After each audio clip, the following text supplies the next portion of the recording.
I know a lot of us were expecting some sort of dip since Caitlin Clark has been out with injury, but I don't think all of us were expecting the entire viewership of the entire WNBA to be down. And this tweet from Christine Brennan really stuck out to me. She said one player gets injured and more than half the TV audience for the entire league disappears. Has any other athlete ever had that kind of impact on a sport? Golf without Tiger definitely dropped precipitously on occasion, but the WNBA is in the midst of a civil war, a conflict so destructive it threatens to undo decades of progress overnight. But this war isn't being fought between teams. It's being waged against a single individual, and the league itself seems content to let it happen. What if the most valuable asset in the history of women's sports was being systematically dismantled, not by an outside force, but by the very league she was single-handedly dragging from obscurity into the national spotlight? This is the shocking story of how one player's absence has exposed the deep, bitter fractures within the WNBA, and how the league's stunning refusal to protect its golden goose is leading to a financial collapse of epic proportions.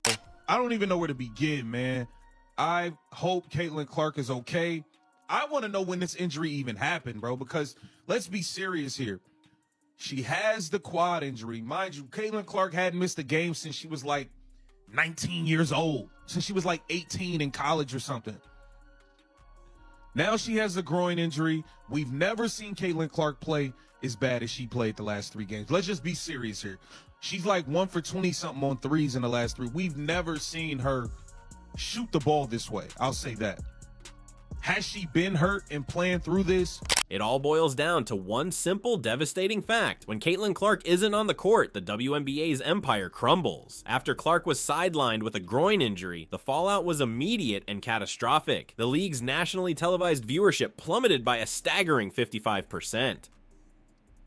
This wasn't just a dip for her team, the Indiana Fever. This was a league-wide blackout. Games between other teams, which had been enjoying a residual ratings bump from the Clark effect, suddenly saw their numbers evaporate. The massive new audience she had brought to the sport, the fathers and daughters, the college kids, the casual sports fans who had never cared about the WNBA before, simply vanished. Analyst Christine Brennan posed a question that hangs over the entire sport. One player gets injured and more than half the TV audience for the entire league disappears. Has any other athlete ever had that kind of impact? The answer is a deafening no. But the viewership numbers were just the tip of the iceberg. The real story is written in the cold, hard cash that vanished overnight, revealing a league teetering on a knife's edge. To clean up, I believe the physicality and all this hacking and fouling that goes on, she getting blindsided by Marina Mabrey. I think all of this stuff is having a wear and tear and an impact.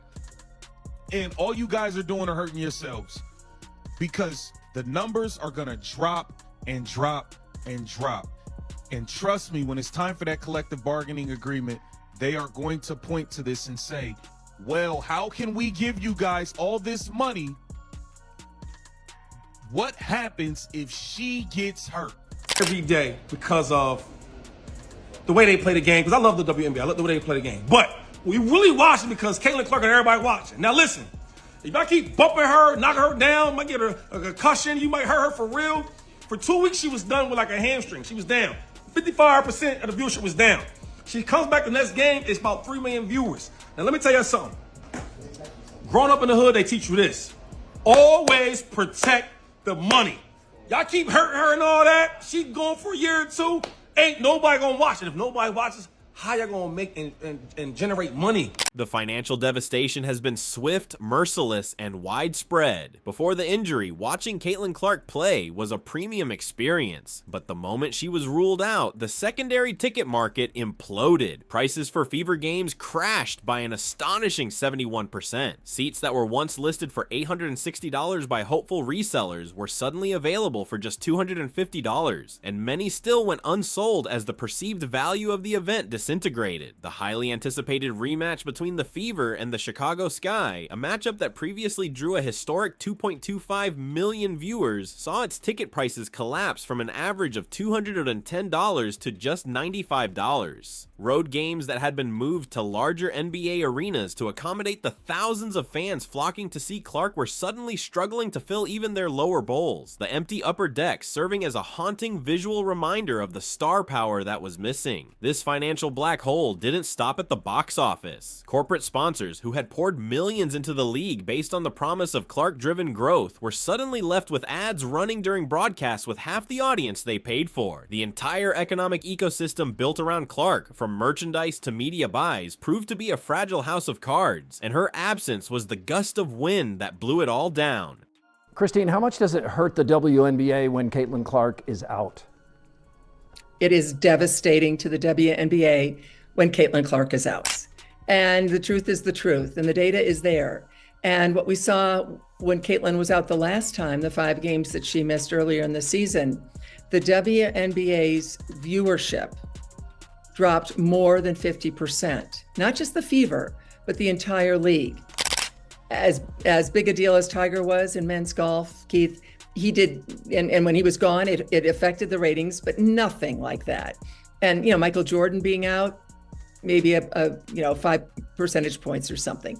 Nothing like this. You can make a strong case, and I will make that case, and have that there is no one single athlete more important to his or her sport or tour or whatever the circuit is that they play on than Caitlin Clark is to the WNBA. This wasn't just a freak accident or a run-of-the-mill sports injury. A disturbing pattern had been emerging all season long, one that many fans and critics believe points to something far more sinister. Of the 30 flagrant fouls called in the entire WNBA this year, an unbelievable 5 of them, a full 17%, were committed against Caitlin Clark. She was being targeted with a frequency that defied statistical probability. Opponents seemed more interested in sending a physical message than playing basketball, delivering blindside body checks far from the ball, hip checking her to the ground on fast breaks, and engaging in overly aggressive plays that served no purpose other than intimidation, with the Chicago Sky alone being responsible for 80% of the flagrant fouls against her. The aggression felt pointed, almost personal. This is a player who, before joining the WNBA, had the durability of a machine, having not missed a single game since she was a teenager. Now, just a month into her professional career, she was sidelined twice, first with a quad strain and then with a groin injury, a classic compensation injury likely caused by playing through the first ailment. This led fans to connect the dots, arriving at a chilling question: was the league's biggest star being intentionally targeted and injured out of jealousy and resentment? Quad injury jumped to her groin likely because of compensation. But the thing that you have to be careful of is if, say, you try to rush her back from this injury as well, then you're getting into this territory where a very serious injury can happen. That is what the Indiana Fever, that is what Caitlin need to avoid the best that they possibly can. So if it means that Caitlin is out for 3 weeks, if it means that she is out all the way through All-Star, then so be it. Clark went down. The WNBA ratings have dropped over 55% across the board. Hey, guess what, guys? The league is Caitlin Clark. The league is Caitlin Clark. She is the WNBA, guys. Sidelined with a left quad strain May 24th. National TV viewership has plunged since then 55%. Before the injury, they Fever, her team, were averaging 1.81 million viewers, almost 2 million. Since her injury, fewer than 850,000. As their most valuable asset was being repeatedly assaulted on the court, the WNBA's leadership remained disturbingly silent, a complete abdication of their most basic responsibility. While fans watched in horror as Clark was cheap-shotted, the league's official response was to offer tired, dismissive platitudes about competitive basketball and welcome to the league moments. This excuse became a slap in the face to anyone who understood the difference between hard-nosed defense and dangerous non-basketball plays. Can you imagine the NBA allowing its biggest stars, LeBron James, Steph Curry, Nikola Jokic, to be targeted with such obvious malice? The league office would bring down the hammer immediately, issuing fines, suspensions, and league-wide memos to protect their brand and their billion-dollar assets. But the WNBA's inaction created a toxic environment, sending a clear message to the rest of the league. The Golden Goose was fair game. This failure to meet the moment wasn't just poor leadership, it was a fundamental misunderstanding of their own business, a decision that has created a deep and lasting credibility problem. news is alarming for the league, and it's alarming for the league because this is such a crucial year for the WNBA. At the end of this season, the WNBA will go into CBA negotiations. If negotiations go well, then every single player in the WNBA has a much better chance of making so much more in their next contract. And that's one thing when you start thinking about how many people stopped watching when Caitlin Clark got injured. A lot of people stopped watching because they are boycotting the WNBA. They don't want to give viewership to any other teams or any other players, whether they like other players on the team or not, because of how the media and the league itself has handled Caitlin Clark and how they have treated her fans. The catastrophic drop in viewership wasn't just because fans couldn't see their favorite player. It was a protest. A mass boycott was silently organized by a fan base that felt completely betrayed and disrespected. They weren't just boycotting the Indiana Fever. They were turning off the WNBA entirely. They refused to give their views to a league that, in their eyes, allowed its players and certain media members to diminish Clark's accomplishments, only to then sit back and watch as she was physically punished on the court. These new fans, the parents who saw a role model for their children, the casual viewers who were captivated by her talent, don't have decades of loyalty to the WNBA brand. Their loyalty is to Caitlin Clark. When they see her being targeted and the league doing nothing, they don't just lose interest, they feel a sense of righteous anger. They see a league that seems ungrateful for the gift it was given, and in turn, they are choosing to take their attention and their money elsewhere, leaving the WNBA with only its small, pre-Clark hardcore fan base.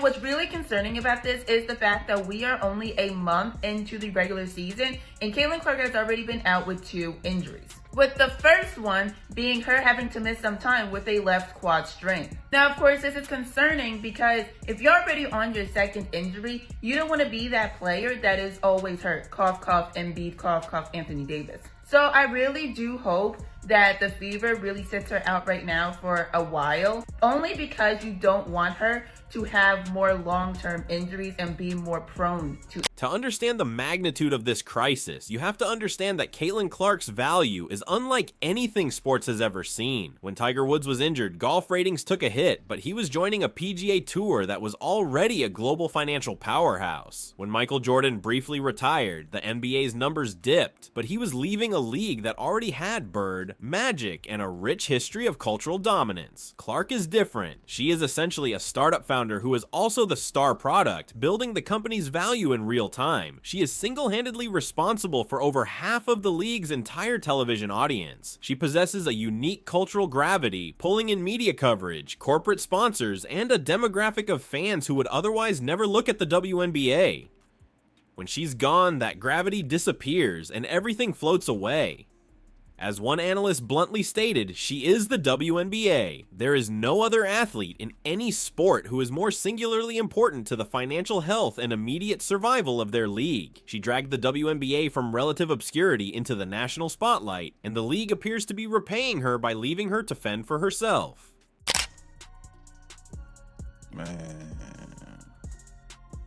Man, bruh. Congratulations to the WNBA.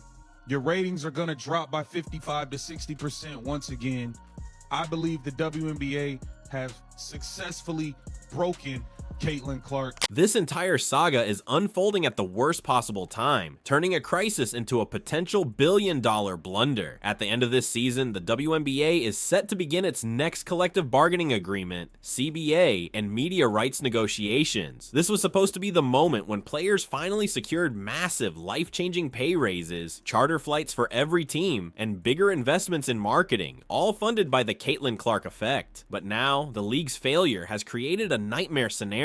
When the WNBA sits down with networks like ESPN and Amazon, the executives on the other side of the table won't just see the massive ratings Clark brings. They'll see the terrifying risk associated with her. They will point to spreadsheets showing the 55% viewership collapse and ask, why should we pay a premium for a league whose entire value can be cut in half the moment one player gets hurt? In a cruel, self-defeating twist of irony, the very physicality that some players defended as welcome to the league may have cost themselves, and everyone else in the WNBA, millions upon millions of dollars. The WNBA is now at a historic crossroads, and its future hangs in the balance. The league was gifted a humble, transcendent superstar who could have built a sustainable foundation for generations to come. Instead, they allowed jealousy and inaction to create a house of cards that collapses the second she steps off the court. The empty arenas and crashing ratings are a harsh reminder of what the WNBA was before Clark arrived, a league averaging just 555,000 viewers struggling for relevance, and what it will become again if they refuse to change. The question is no longer whether Caitlin Clark is valuable. The data has proven that beyond any doubt. The final lingering question is one of legacy, a question that will define an entire era of women's sports. When the history books are written, will this chapter be about a glorious revolution that lifted all ships, or will it be a cautionary tale of how jealousy and pride can burn an empire to the ground?